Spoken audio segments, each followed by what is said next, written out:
Махи с гантелями в стороны в наклоне сидя. Садимся на лавку или стул, неважно. Ноги вытаскиваем вперед, наклоняемся вниз, прям так, чтобы у нас грудь, можно сказать, ложилась на бедра. То есть низко наклоняемся достаточно, голову опускаем вниз и поехали.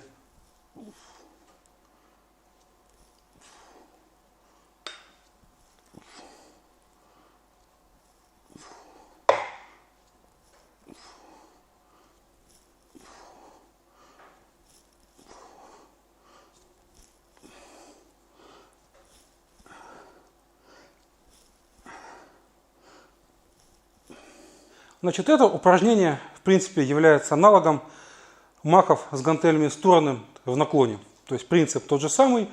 Это изолированное упражнение на заднюю дельту. То есть вот эта маленькая мышца, которая находится сзади плечевого сустава. Помимо этого, конечно же, работают тут и трапеции, потому что у вас лопатки растягиваются, стягиваются. Трапеции мы из этой работы исключить никак не можем, но упор идет, ну, по крайней мере, должен быть именно на заднюю дельту. Но, в отличие от обычных махов гантелями в наклоне, это упражнение делать проще, потому что не нужно тратить сил на сохранение позы.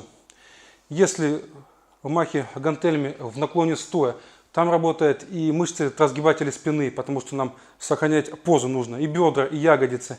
Да и не все могут держать спину ровно, то есть сохранять вот такую позу, то есть не всем это удобно. То здесь очень удобно, вы просто легли и машете в стороны. Но есть небольшие нюансы. Первое, значит, как я уже сказал, ложиться нужно сильно, так, чтобы у вас гантели были почти у самого пола внизу. Голову мы опускаем для того, чтобы максимально включить в работу именно задние дельты. То есть нам нужно, чтобы верхняя часть спины у нас была максимально горизонтальна. Для этого мы даже горбимся, то есть у нас спина сгорблена, голова опущена вниз.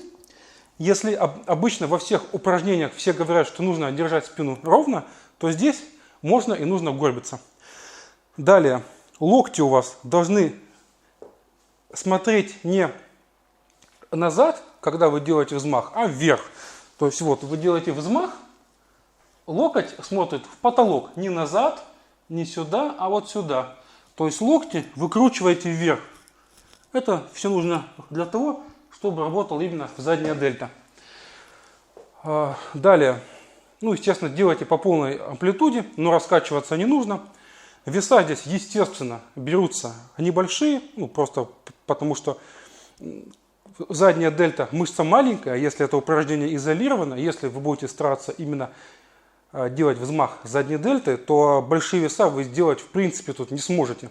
Так, ну осталось в принципе что рассказать. Дыхание, опускаете вниз, делаете вдох, делаете взмах вверх на задержке дыхания, в конце усилия, то есть уже когда руки максимально вверху, делаете выдох.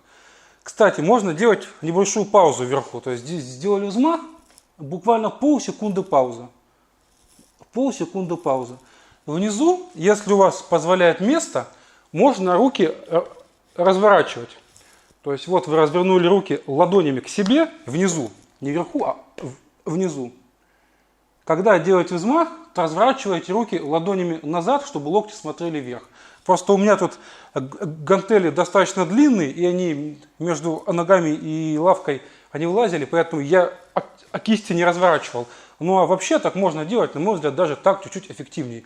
То есть еще раз, внизу руки ладонями к себе, делаете взмах, ладони назад, локти выворачиваете наверх.